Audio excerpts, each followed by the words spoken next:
Games for Diversity seeks to shut us down. But in suppressing the truth, they look more like clowns. Their study exploits children. It's not research, that's clear. A biased agenda in which truth disappears.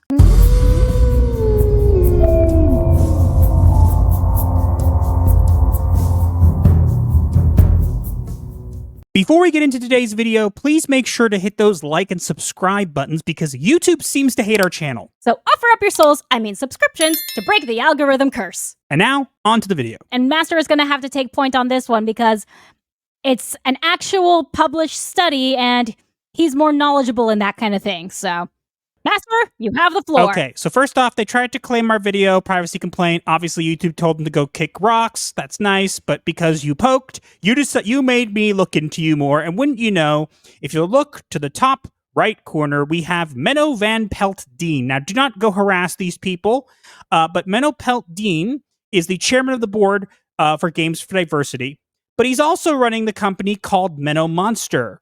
Or Super Menno Monster, I should say.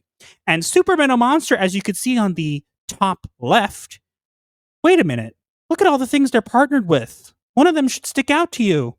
Oh, could it be the Powell group? The company that is now working with Sweet Baby Inc. so Sweet Baby Inc. can hide all of their involvement in gaming. For the people from the Games for Diversity who are watching, because I know that you are, you guys really should have left well enough alone. You seriously picked the wrong man to make an enemy of. I was hoping that you guys were just hiding something, you know, maybe more connections to the Powell group, whatever, which you were. But here's the worst part. How dare you? How dare you take your freaking gaming jams and make them into a research paper? How dare you? Yes, you heard that right. How dare you make your game jam into a scientific peer-reviewed research study that is published on Google Scholar with faulty, biased information and involving children? How dare you? You heard that right. He's not kidding. As a therapist, I know very well what peer-reviewed sources are. A peer-reviewed source means lots of people have looked at it, means it's very much more valid than other sources. The fact that this was allowed to be published and has remained up boggles my mind because of all the things that you have done wrong. It is so biased and skewed that I can't even begin to tell people, so I'm not going to. I'm going to let you show them. That's right. We don't just know about this. We have the actual document, and we're going to go over it. The study is called Diversity Through Specificity, Design Lessons Learned from the Games for Diversity Jams. And as you can see, the person who made it is Dr. Menno Dean. This guy who runs Games for Diversity is a researcher. But you know what's funny? I wouldn't know that because if I read this and then someone told me he was a researcher, I would laugh out loud because this is the worst research paper I have ever seen. And the fact that it is allowed on Google Scholar means people actually looked through it and thought it was okay. I think people are going to be wondering at this point, why is it such an invalid and infuriating study? Let's read the abstract of the study, shall we?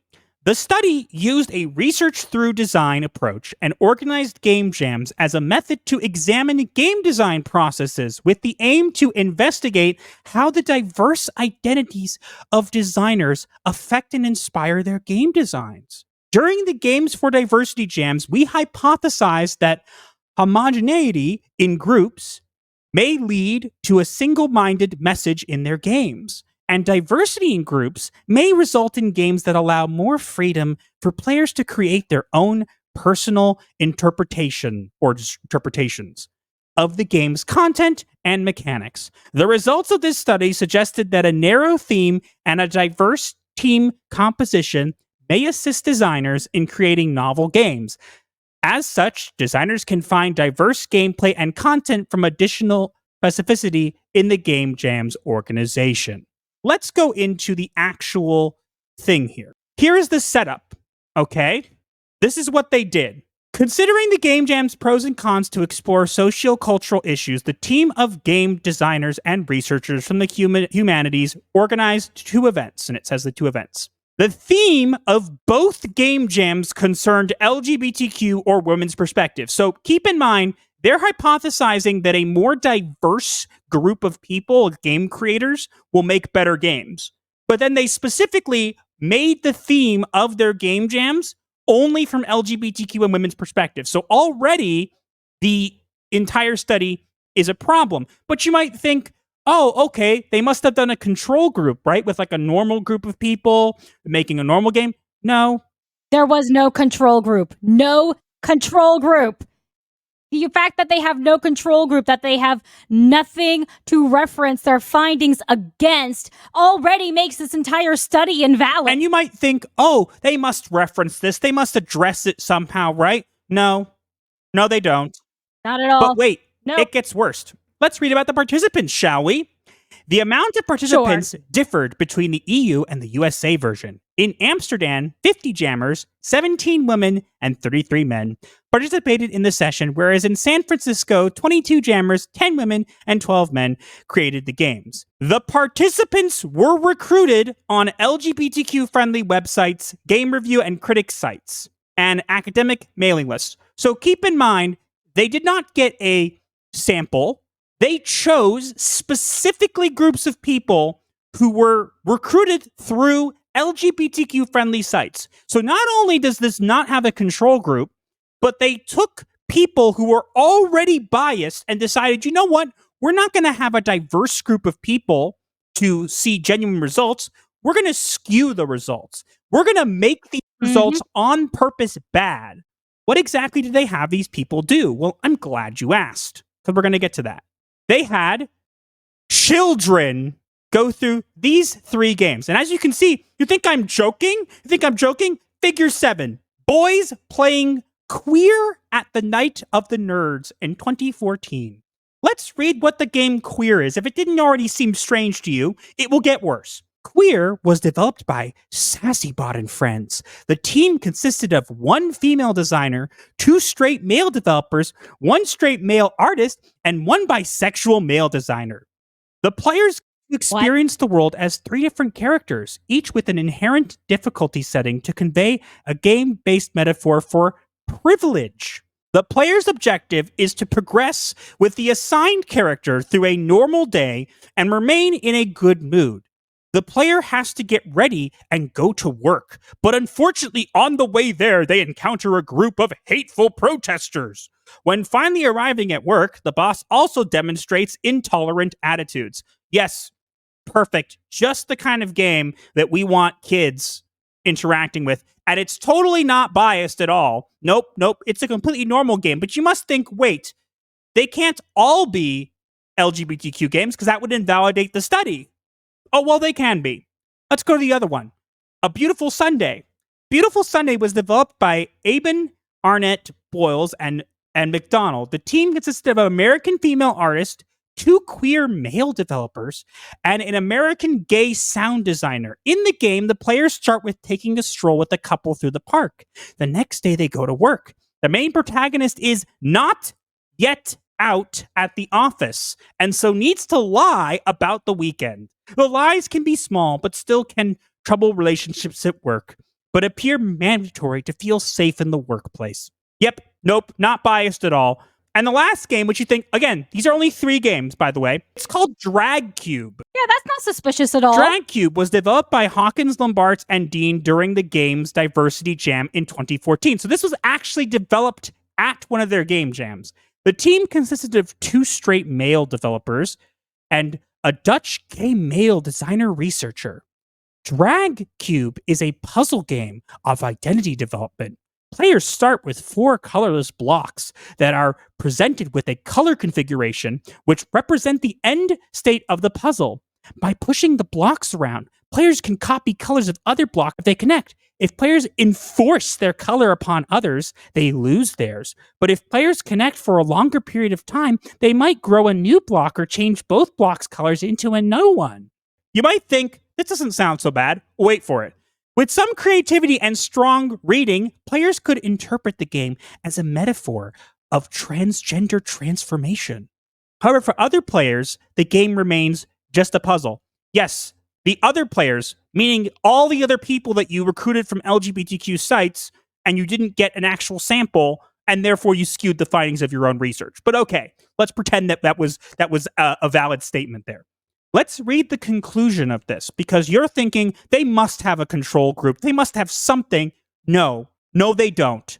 Game jams can be useful as tools to explore sociocultural issues as an inspiration for innovative design, gameplay, and for exploring subjects not commonly addressed in commercial games. Jams focusing on social issues with diverse teams in age, gender, sex, ethnicity, race, class, and ideology resulted in games with greatly varied content. But by the way, keep in mind, they didn't have a non-diverse group, so that should have been their control group. They just decided they didn't need that. From narrative-driven experiences to mechanic-driven play, our work demonstrated that the game jam approach with interdisciplinary and socially mixed developer groups can facilitate games that make positive use of the varying backgrounds of each developer and result in novel gameplay mechanics and scenarios. The resulting games were not necessarily explicitly about gender, sexuality, or diversity. Haha, yeah, guys, all those games that were specifically about those things were not about them. You just read them wrong. Long story short, guys, do you want to know what this is all gobbledygook you didn't follow? They did a study. This is a researcher. The guy who runs this thing is a researcher. They did a study where they had children and they had only LGBTQ plus games to determine whether or not having a more diverse group of people would make better games. But they didn't actually have a non-diverse group of people to, compare. So they just didn't include that. Not only that, but they recruited people from particular websites. So normally when you're conducting a research study, what you want to do is you want to get like a varied group. You don't want to get you don't want to skew your results. Okay?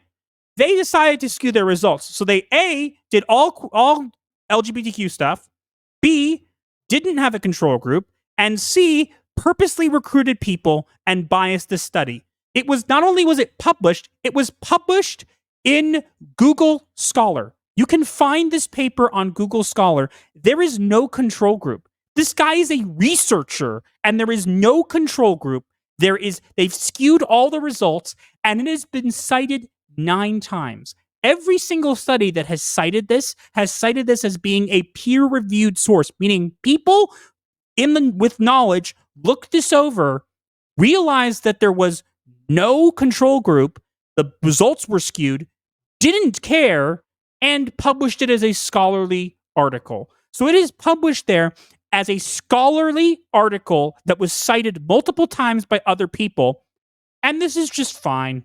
We don't know whether it was intentional or not, but the facts are pointing towards it being intentional. You used children as your guinea pigs. Not only that, but you skewed the results and didn't do basic due diligence. If you're a researcher and you don't include a control group, you should not be allowed to research. How disgusting. Yes, it does get worse. This has been published since 2014, and nobody did anything about it.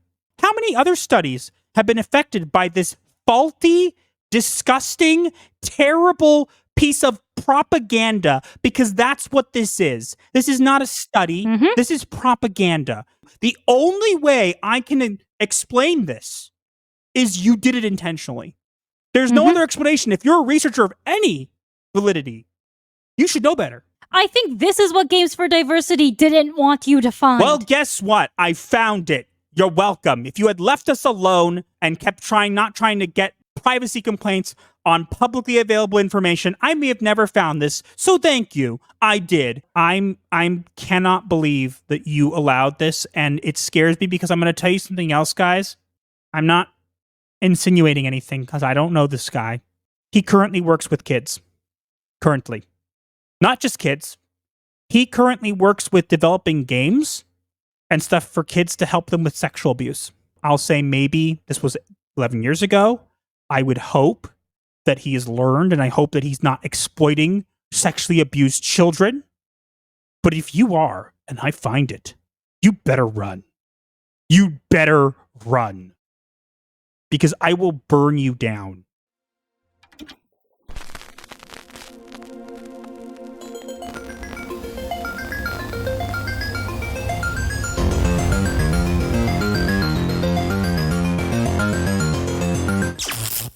Like the video, break the algorithm style, share with your crew. Escape life's hell, from spooky memes to advice obscure. Here's your dark solace of humor as a cure.